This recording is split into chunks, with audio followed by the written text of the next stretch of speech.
Hello, everybody. Welcome to the Luke Merrick Show. It's a show. I am Luke Merrick, and I am trying to create a show for young men, mostly, that are searching. And we're going to come together with some friends, family, community, people that I have known personally in my life, and bring them here, have a conversation, and be able to share some testimonials and be able to really point men in a great direction for community and getting along and realizing where it is that you need to search for Jesus in your life. And if you're having troubles, we're going to talk to people that have had troubles and how they've gotten through those troubles by sharing their testimonies and getting through those troubles by always relying on the Lord and bringing others like minded in that, using resources around you, including these resources that we're going to build here on this podcast. It's going to be a little bit of a video and audio as well. So if people that don't want to watch the actual video can listen to it as well. So welcome to our podcast. And I'd like to introduce my first guest here is Luke Merritt. All right, thank you for having me. I'm looking forward to it. It's gonna be a great time. I love the studio. It looks great. So yeah, I really appreciate it. It's gonna be awesome. Thanks. So, Luke, do me a favor and introduce yourself to the audience, if you wouldn't mind, just so that everybody knows who you are and a little bit about yourself. Wow, tell you a little bit about myself. Okay, uh, my name is Luke Merrick. I would consider myself a man of God first, a husband next, a father, and just another person trying to bring people to God, and I was hopefully try to stay always in that level. Man of God first, great husband to my wonderful wife, and a good father and a good role model to my children, and a good role model for the community out there. I think that's really the order, I guess, is where I would put it. But yeah, it's a great question. That's who I am in a nutshell, but definitely a lot more can be unpacked in each one of those categories. Yeah, thanks. Wow, a man of God. That's a bold statement. Uh, that's a real bold statement. With that being said, have you always been quote unquote a man of God? Yeah, you're right. That is a bold statement. A man of God, and no, no, I don't believe that I always was a man of God, or at least by my standards. I probably was always a man of God by His standards. I think we all are. We're all created in the image and the likeness of our Lord, and that's what He would like us to be. But we definitely have a sin nature, and we fall away from Him more often for some of us than others. And it's not easy to be a man of God. Definitely making that statement puts it in perspective. I really I strive every day, and it's a struggle. I've had a lot of problems throughout my life that were no one's fault but my own, and I've taken responsibility for each and every one of them. And the thing that really means the most is to not do those things again, regardless of what it is, whatever sin that we have in our lives is the repentance, and being genuinely sorry for what it is that you've done wrong, and doing better, and not continuing to do the same things over and over. And it's a struggle. It is a struggle, but being a man of God is definitely not something I've always been. Like I said again, created in the image and likeness of God, and striving.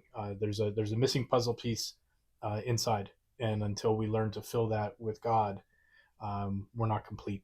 We really need that. So it's a struggle. I can definitely I definitely need help, and well, I'm there's a stumble over my own words in trying to explain it, but it's emotional. Sometimes a lot of us as men don't want to go down that road, but it's not until you actually grasp that and hold on to it and realize for what it is and the help that you need. Um, that's really my thought on it that I can think of at the moment. Yeah, thanks. Okay, so you've said you've sinned, um, and I think we could all agree that we've been there. Yeah. Uh, so you've sinned. Do you care to unpack that a little bit for the audience and everybody to let them know a little bit more a testimonial? I mean, the name of the show here, besides the Luke Merrick, just because I made the show um, more so for myself, I think, than anything, and just wanted people to come on here and quote unquote leave a message, something that somebody can come back to, just like the old encyclopedias that used to sit on a shelf, something that you can reference, something that's going to help you along your way. So if you care to unpack and let us know a little bit more. So yeah, yeah, I have sinned. We've all sinned, and those of you who say that you haven't, you're sinning just saying it, because we're in a fallen world, and unfortunately, there's a there's a lot to be had out there. Yeah, the show they have here is about leaving a message, and I think part of leaving a message is telling people your story, your testimony, and that can be so many different things.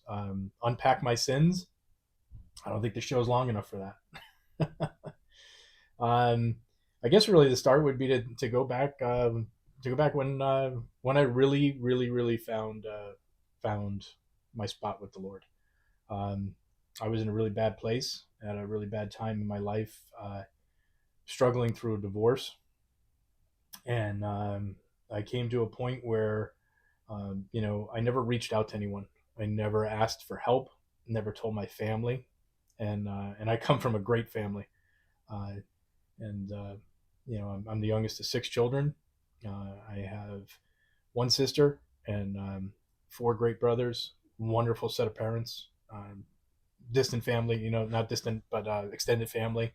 Um, that growing up, we always hung out, vacations, birthday parties, so on and so forth. So, um, no reason to, go down a bad path, but sometimes you choose the bad path. And I think it comes down to that if you're not with the Lord, it's really easy to go down that bad path. So, again, I was in a really bad spot. That I wasn't following the Lord. I grew up in again a great family. Grew up uh, going to Catholic school. 12 years of Catholic school. I was an altar boy. Went to church every Sunday, but I never had the relationship, that missing puzzle piece with God that I believe that I've got now. Maybe it's a little rough around the edges. Still trying to push push that piece into where it belongs. But yeah, I again struggled. I was going through a divorce, and I made some really dumb choices, and I was fell back on finally talking to my family and talking to friends, and reached out to them. But it wasn't until I hit rock bottom. Uh, I was at a point where once the divorce was happening, I didn't know what I was going to do. I had two young boys at the time. Was losing my wife at the time to divorce, and it was, you know, looking back on it now, it was my fault. I mean, it takes two to tango, but I was a lot of cause to it too, and I made some really stupid choices, and um, I ended up getting myself put in prison for my choices, and unfortunately, those things still haunt me to this day. And I mean, we're talking almost close to 15 years, 13, 14, maybe 15 years. I try to put it out of my head because I don't want to think about it. But you know, anybody can view me and see what I've done wrong. The internet's great for that. It's good for good things, and good for bad things, I guess too. But yeah, I'm not proud of it. I sit here and laugh about it just because maybe sometimes it makes it a little easier. Like I said, as men, instead of maybe crying about it, maybe I just smile and talk about it, because if I didn't go through things, I wouldn't be where I am today. And again, it sucks that I made stupid decisions, and put my family in a bad position. I didn't really hurt my family, other than hurting our name, and hurting that. I didn't physically harm someone, but I brought shame on myself, brought shame on my family, my wife at the time, my kids. It was sucks. It sucks to know that I caused that, and that really is a cruddy part of of past. But that's the past. That's the past. Yeah, no, go ahead. Okay. You mentioned the past and a great family. Can you explain a little bit more? Yeah, right. I did say I don't have a great family. I still have a great family. When I say the past, they're not past tense. Everybody that my brothers and sisters, my parents are still alive, and they support me 100%, and they always have. And that's a key part to have, I think, in your life. And I think there's so many people out there that come from broken homes. Unfortunately, I have a broken home. I'm divorced, I'm remarried. We have a blended family now, and it's difficult to try and put all that in perspective when you have so many things coming from different directions. I had an intact family when I was growing up, and I still chose to step away and make a bad decision. I had no reason to. I had a great life, and I still have a great life, and I had a great life there. I just ruined a lot of things in it, and a lot of that was turning to alcohol, and I had gotten in trouble, and I had stolen money from our next door neighbor that I had had at the time. She had entrusted in me to help her. I was doing yard work with her, and being that I was going through times of my life, I panicked, and rather than asking for help, I took, and it was completely wrong of me, and I stole a lot of money from somebody who trusted me, and I paid for it, and I'm unfortunately I still pay for it. It's over and done. I said I was sorry. I gave repaid restitution in the money. I served time in prison because of it, and I lost a lot because of it. But I feel that I gained at the same time. I don't wish that on anyone. I don't want someone to go through something like that to gain something. But until you hit rock bottom, until you can't look any lower, then you start looking up. It's not until you hit your knees that you look up and look for something more to really help you. I had everything at my disposal. I didn't use it. I had a great family. Again, I keep saying had. I have a great family that has always supported me and always been there. And if you think that, oh, it's everything's great, everything's great, everything's great, I'm the one that messed up. I'm the one that made those choices, and I let other influences influence me. And the only influence that we should all have is, again, that missing puzzle piece inside us, the part that connects us to the Lord, the part that is He who created us. And until we get that part, and we become yoked with Him to always plow forward with Him equally, so that we have that strength of Him, and you turn away, you could always come back. He's there. He's there with open arms. He wants us. He wants us there. But you've got to stop the garbage, and you've got to move forward. So yeah, it's to elaborate. So yeah, I ended up in prison, was divorced, ended up getting remarried, ended up getting divorced again, uh, and married now to a wonderful, wonderful Christian woman that supports me beyond belief. I wish that I could say that I've always been a fantastic man for her, and I know I'm not. I definitely, she knows the struggle. She knows my past. She knows everything about it. But she also knows I struggle, and I struggle with depression. I struggle with sometimes anxiety. I struggle with alcohol. Sometimes, again, I don't make good choices. I turn around, and if something bothers me, maybe I went down a wrong path. But again, these are things in the past. These are things that you don't continue. That I'm not continuing. So you know, uh, definitely, definitely a good path forward is where I'm headed. If I'm thinking, so, oh yeah, go ahead. What, if you got some, stop me, because I can talk a lot. So if you got something, interrupt me, please. Definitely go ahead. Okay. So you say you talk a lot. Me too. No joke. We'll get through this. You mentioned about finding this puzzle piece part of Jesus, and putting into your life, and I'd love to know how that all comes together, and makes makes that journey, and that missing piece of our Creator. Right. So the puzzle piece of Jesus that I try to explain, and it's out there. People, you'll see memes, you'll see pictures, things like that. I like analogies. Jesus talked in parables. I like analogies. I think it connects things. You know, you can visual is really good. It's kind of the way, like I said, Jesus did parables.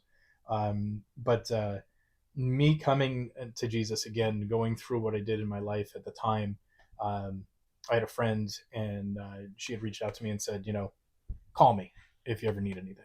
And I was like, okay, you know, whatever. Just kind of put it on the back burner. And one night when I was sitting around by myself, and the divorce was, you know, really going through my head, and I'm thinking I'm losing everything. If I'm going to lose everything, you know what? I might as well lose everything.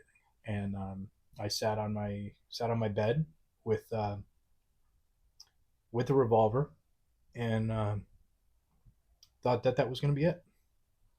And I said, this isn't worth it. The pain is too much. And before I didn't make that decision because here I am.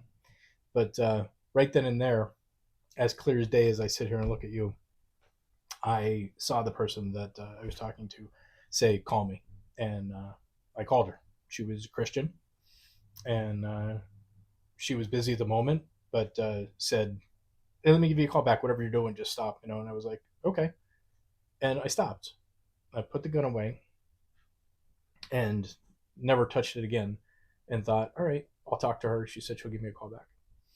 And she called me the next day, and we started to talk about God. We started to talk about church, and I'm like, yeah, been there, done that. You know, 12 years of Catholic school, altar boy, you know, all the sacraments, all this, all that. But what she tried to explain to me was having a relationship with God. And I'm like, all right, well, I don't understand, you know, what you mean about a relationship, but all right, I'll listen. So anyway, we're sitting around, we're having dinner, and she's going on and on and on and on. And I said, we're in her house, and I said, you know, I don't buy any of this. You know, I went through all of it. I learned it. I know everything that there is to know. I don't buy any of this God stuff. And at the time we were talking, there was a storm outside. And as soon as I said those words, lightning struck and the power went out in the house and the lights went dark. And I thought, all right, sure, you know, like this is the way it's going to be. And just sat there and talked a little bit more, you know, lit a candle and talked a little bit more. And I thought, all right, you know, I'm not going to believe just because the lights went out. But the more we talked and the more that I thought about it, you know, I thought, wow, we started to like reflect back in my life. I did have questions, I did have things, you know, but nobody was ever there giving me the answers. And I was like, you know what? I can entertain this idea, you know. And she said, well, would you go to church with me? And I said, yeah, you know, I would like to go. I'd like to understand a little bit more and stuff like that. And boom, just like that, the lights came back on. And I thought, okay, we'll see. We'll see where this is headed. And anyway, we talked about it and decided to go to church, and I ended up going to a Saturday night service at a church, and I thought, all right, Saturday night service for me when I was growing up was the Saturday night before Sunday was an easy way to get to church so you can get out so you didn't have to wake up the next morning. So I was like, all right, Saturday night, let's go. So we go up, they go into the I guess you would call it was a garage slash basement type, you know, area, and I'm like, okay, this is church. We'll see. We get up, go in. It's just chairs, and on stage there's a band, you know, or you know all the instruments for a band and stuff. And we sit down, and I brought a dessert. We made brownies or something that we were bringing, you know, because I was like, all right, we'll see where this goes. And we sat down, and they had church, and it was songs, Christian songs that were playing, and to me it just sounded like regular music, but the lyrics were all about God and explanation of God and different things and challenges that somebody had, you know, whoever was writing it. And after that was over, the pastor had talked, and he was a younger man who was my age, and I'm like, all right, listening to this guy, I'm like, this is great. And then we sat around and enjoyed, you know, snacks, and everybody talked like we were best friends. I just met these people, and they were pouring their hearts out with testimonies. And then we prayed over everyone, and you know, put hands on each other and embraced and talked. And I thought, this is church. Never experienced church like that. That was it was something. And and I was on fire for God after that. I was like, this is something. It lit. It took that puzzle piece and put it in there and said, all right, you're complete. Now show it off. Show the completed puzzle. Take it out there. Show the world. And I was like, all right, I'm in. Let's do it. And I mean, I got a Bible. I got the Bible app. I'm gonna read, gonna get into it and stuff. And I was on fire. And yeah, good. No, seriously, stop me again. It's fine. I could All right, go let on me and on. stop you there. So so you found this new church, had this new life. You're on fire for God. Go. So yeah, new church life, new church experience, and on fire. And I started to hear things like, "There's nothing like a new Christian that's on fire for God," and it is so true, so true. And I say that to say, unfortunately, as time passed of the years that I was going to church, again, I went through a hard time in my life, and instead of leaning back on the Lord, I fell away and started to say, this is ridiculous. Here I was doing everything and everything was going great. And now things are falling apart again. Like this. So what did I do? Like I thought it was something and it's nothing.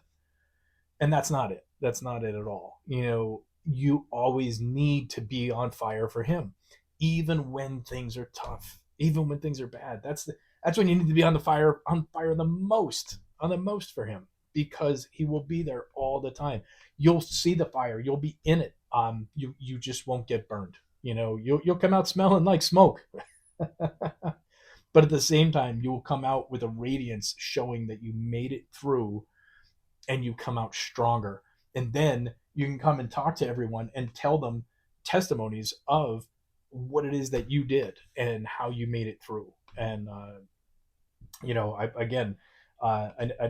didn't hit rock bottom. I wasn't playing around with a revolver again or anything like that. But I stepped away and just again made dumb choices.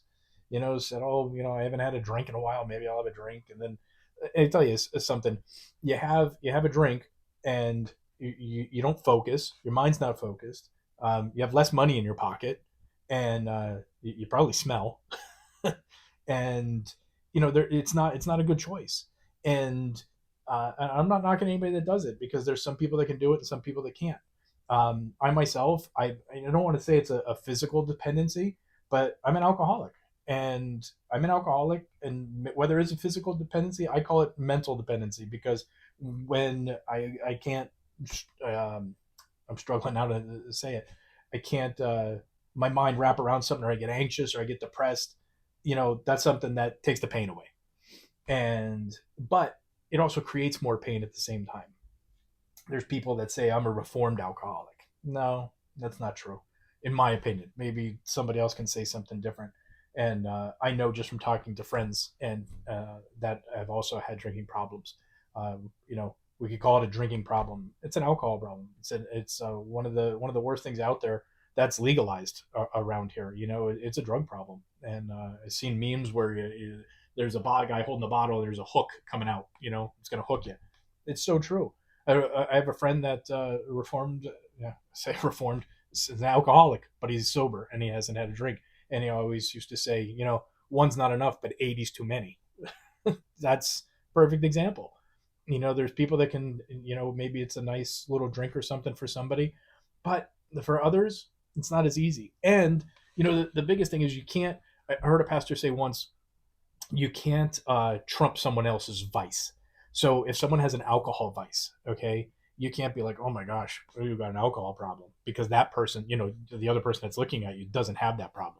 But maybe maybe they got a cocaine problem. And they're like, oh, alcohol, that's not a problem. Yeah, but whatever you're doing is a problem, or whatever the drug, or whatever that the drug doesn't necessarily have to be a drug, as in, what we would classify as a, legal narcotic or a medication that you're, whatever it is. Your drug of choice can be pornography. Your drug of choice could be going to the gym too much. People that bulimia, that's your drug of choice. Whatever you replace God with and make it an idol that you spend way too much more time and money focused on is the drug. And you need to, it's terrible to say, to make God that drug, but he is the spot where you should go to all the time instead of turning to the bad things. He is the good.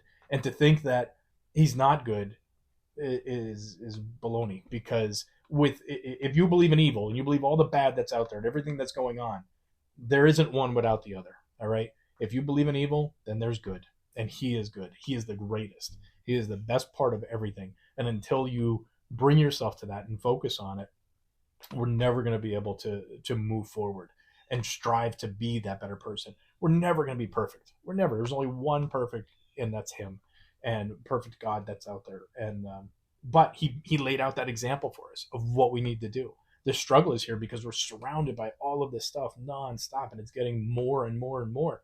And yeah, that's no, seriously, go ahead. Hey, exactly, and that's really what it comes to.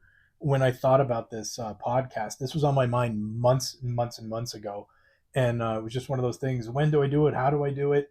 And it says in the Bible. I'm terrible when it comes to things. I read them, and I've got to get better at committing the actual verses and the books that they come from. But it says that the Lord says, "Whom shall I send?" And it says, "Who will go?" And it's like, I'm ready. Send me. We always say, well, how's it going to happen? Dude, just go one foot in front of the other. You got to make it happen. So I put this podcast together to do to do a video so that people could see we're real people sitting down having a conversation, and also an audio part so that people can listen if they didn't want to. We all got busy lives, but it's real easy to put your earbuds in and listen.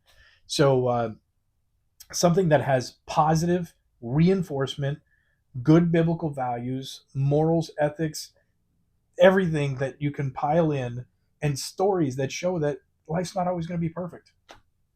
But if you can take from what myself and others share and apply it to your own life, and if we can just help one person out there, that's always what it said. If we could just help one, that's great. If it's turning someone from an addiction, if it's helping someone along their path and walk, if it's saving a divorce, if it's saving a life from suicide, if it's saving again a life out of addiction, if it's helping children that are lost in a broken family, anything, direction, man. The direction's always to that puzzle piece. It's always a great idea, to just stick by the Lord, stay in the Word, be on fire all the time for Him. So yeah, that's it, exactly. Mm-hmm.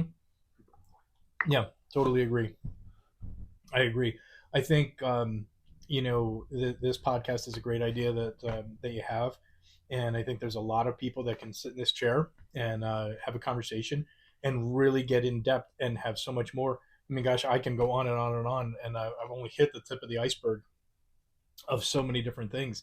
But I think an encouragement is to be able to talk to people and have a one-on-one. I think there's so many people out there.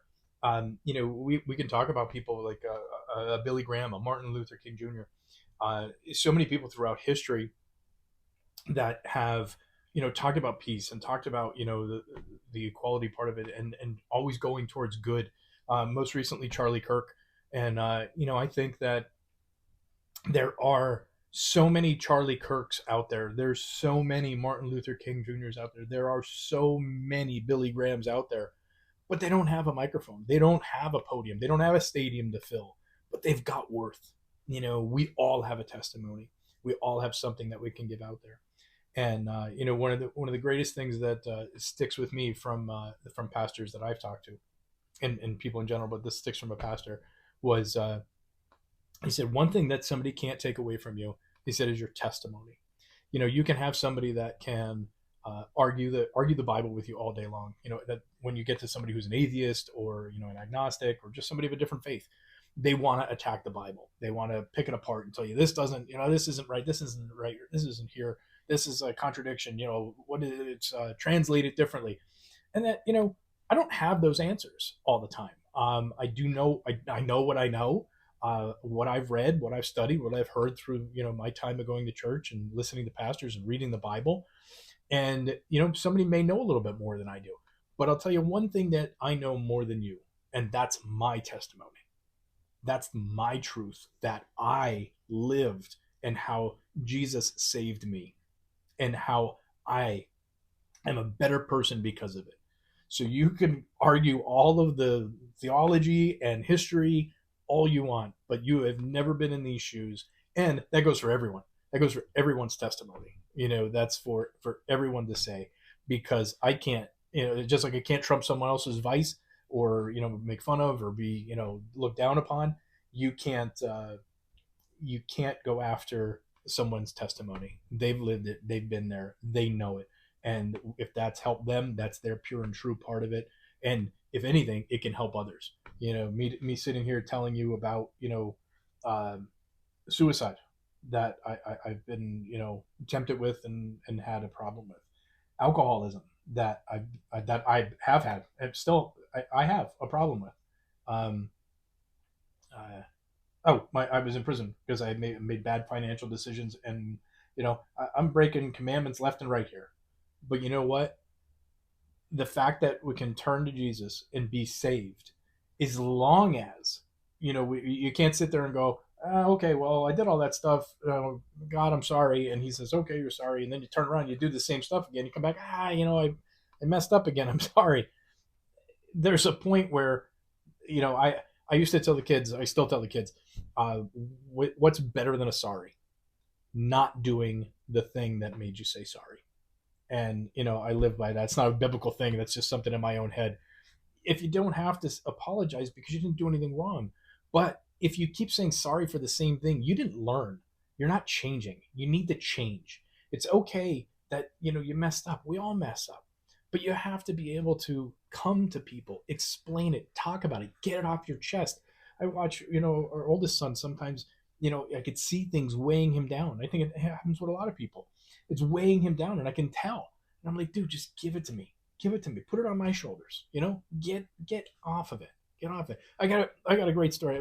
No, go ahead. That's Yeah. true. It takes a village to help out. No joke. No joke. Right. I mean, it does take a village.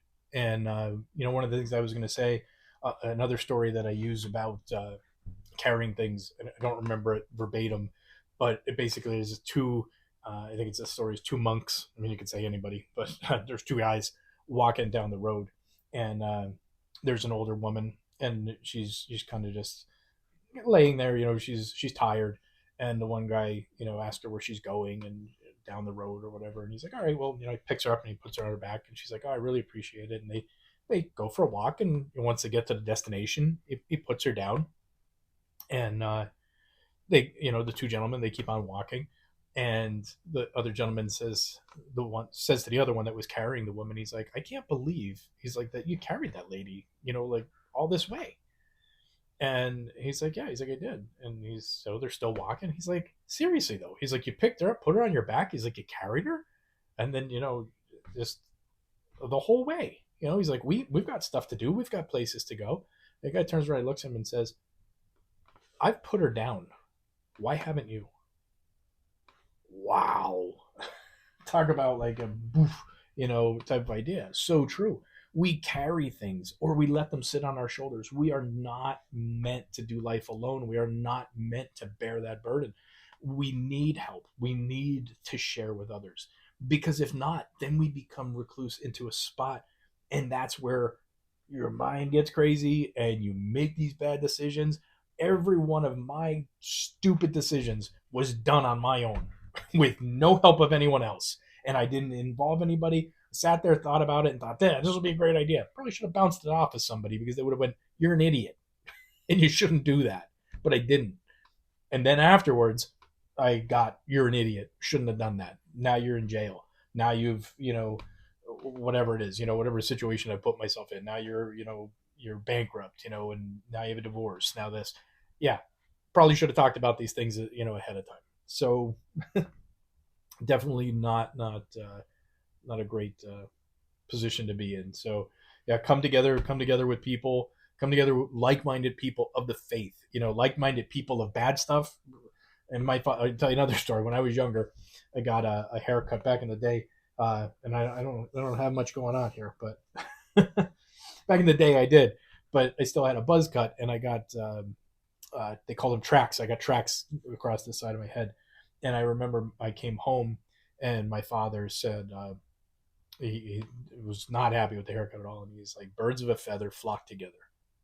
And I remember I was 10 probably, and I'm thinking to myself, I have no idea what that means, and I just let it go, whatever. But it made me go back to the barber and get my hair. I couldn't have that, fixed. over years and time went on, that stuck, and I learned birds of a feather flock together. Whatever company you're going to keep, that's what you're going to start to act like, and you're going to go down that path. So if you're hanging out with the bad crowd, you're probably going to pick up bad stuff. And there's guilt by association. Even if you're doing good, people are going to see and be like, or worry about you. Now, do we need to be the light in the darkness? Sure, we do. We definitely do. God calls us to be that. You be the light up on a hill. You don't put it underneath. You don't put the light underneath the inside of a cup and cover it up because nobody sees it. You've got to be the light. You've got to be out there and show that. But you don't dwell there. You don't hang out. You go in and you're out. Again, the Lord will go with you. He'll be there. You'll come out smelling like smoke, but he'll be with you the whole time. So, yeah, there's definitely yeah. These are all great ideas, great talking points, and I'm sure there's so much more to come. I know I've got so much more to come. I've got friends, I've got families, I've got people that I know, people that I don't know. Like-minded individuals that can share a message, and I'm sure we'll definitely have a lot more to come. So, you know, I really, really, really, really appreciate it. It's fantastic. Yeah, great talk. Definitely a lot more. I've probably only hit the tip of an iceberg, or maybe I can get more in depth with stuff. Yeah, no, I'd love to be back on. If you have me again, fit me into the schedule with other people, and if anybody ever wants to reach out to me, you're more than welcome to. Um, you know, my name's Luke Marek, and real easy email. You can get in touch with me. lmarek@hotmail.com, LMAREK at hotmail.com. You can call me on my cell phone, 570-574-2765. Email, cell, text. I'm here to help people, and if that, if I can help one person off of one situation, or you need somebody to talk to, I had everybody at my disposal, and as I was growing up, and I never used any of it. And it was probably I should say one of the most dumbest things that I did. So many great people, and they're all still in my life, and I couldn't be more grateful for that. They've helped me more than they know, uh, each and every one of them, and I wouldn't be here without them, without them being supportive of me, and I would, and I'm always here for them. Maybe they don't know that too much, and maybe they don't think that they can trust me, but and that's fully understandable. But I would never turn on anybody. I'm here to help everybody out, and you know, tears do happen, even for guys. So anybody needs something, reach out to me, give a call. I'm more than happy to ever talk to somebody, uh, even if it's even if it's just a listen. I talk a lot, but I can listen twice as well. That's why I got two ears and one mouth, so I can shut this down and open both of these up. So thank you again. Appreciate having me, and hope to do it again sometime. Awesome. Thanks. See y'all. Well, listen, hey, Luke, it's been great having you. Thank you for sharing your story a little bit. I'm sure there's a lot more to go with it. Thank you for sharing how people can get in touch with you, and just let everybody know, this is the Luke Merrick Show, the podcast to leave a message, something that leave a message that somebody can find something that when they're searching, that message is out there. You just need to find it. You need to look for it, and once you find it, and you latch onto it, and you become part of Jesus's full and perfect plan that He had for us, it will unveil itself to you, and you stay on fire for Him, even when things get tough, even when you smell like the burning smoke, that Luke had mentioned, and you're still going to come out of it. You're going to come out of it great, and if not even better. And I really hope that we get a lot more people that want to sit down and chat. And each one of these is inspiring to someone along the way. If anyone has questions, always feel free to reach out. We have a subscribe button on YouTube. You can like us. You can follow us. We have a Facebook page, an Instagram page. You can always try to reach out and get in touch with us, and I will try to get back in touch. If I don't have the answer, I will find someone that does. If I don't have the help resource, I will find someone that does. So don't ever hesitate. Reach out anytime. All right. God bless everybody. Love you.